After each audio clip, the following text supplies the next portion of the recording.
நிகழ்த்தினோம். இந்த உரையை ஏன் நிகழ்த்தினோம் தெரியுமா? மறுமை நெருங்கிவிட்டது என்ற உணர்வு எனக்கும் உங்களுக்கு வருகிற நேரம் என்னுடைய தொழுகை இன்னும் இன்னும் பக்குவமாக்கப்படும், என்னுடைய தர்மங்கள் அதிகமாக்கப்படும், நானும் நீங்களும் இன்னும் பேணுதலாக நடக்க ஆரம்பிப்போம். அதற்காக வேண்டித்தான் மறுமை அடையாளங்கள் என்று ரசூலுல்லாஹ் போட்டார்களே தவிர மறுமை அடையாளங்கள் என்று ஏன் ஃபுராத் நதியை பேச வேண்டும், ஏன் யூப்ரட்டீஸை பேச வேண்டும், ஏன் அதை பேச வேண்டும், ஏன் எகிப்தை பேச வேண்டும்?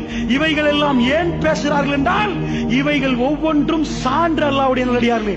சஹாபாக்கள் எக்கச்சக்கமாக கண்டார்கள். மதீனாவிலே 3000 பேர் 10,000 பேரை வெற்றி கொண்டு அஹ்ஸாபுக்கு பிறகு அவர்களுக்கு ஷாம் கிடைத்தது.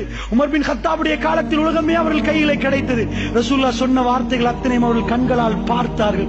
கல்லு கட்டின ஒரு காலம் இருந்தது, கருவூலம் கிடைக்கும் என்று தெளிவான ஒரு ஹதீஸ் வந்தது. எப்படி சொன்னார்கள் தெரியுமா?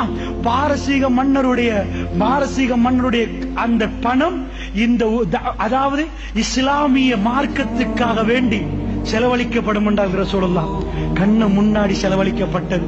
அதில் உமர் பின் கத்தாப் துளியையும் தொடவில்லை.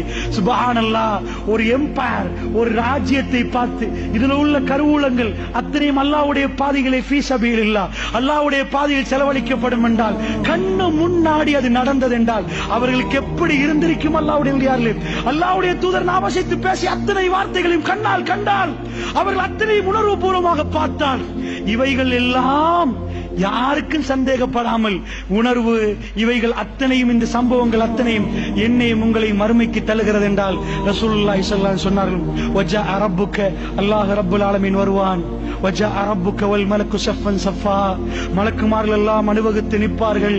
வஜிஅ யௌமஇஸின் பிஜஹன்னம், நரகம் கொண்டு வந்து நிப்பாட்டப்படும். அல்லாஹ் ரப்புல் ஆலமீன் எல்லோரையும் ஒன்று சேர்த்து இருக்கிற நேரம் நாக்கிசூரு உஸிஹிம் இன்த ரப்பிஹிம், சில மனிதர்கள் தலைகளை எல்லாம் குனித்து கொண்டிருப்பார்கள். ரப்பனா அப்ஸர்னா வஸமிஅனா, யா அல்லாஹ் அத்தனையும் பார்த்து விட்டோம், அத்தனையும் கேட்டு விட்டோம், யா அல்லாஹ் சின்னோர் அவகாசம் தந்து விட இறைவா, சின்னோர் அவகாசம் தந்து விட இறைவா, நாங்கள் போய் எல்லாத்தையும் செய்து விட்டு வருகிறோம் என்று கேட்பார்கள். அல்லாஹ் ஜல்ல ஷானுஹு தஆலா என்ன செய்வான் தெரியுமா?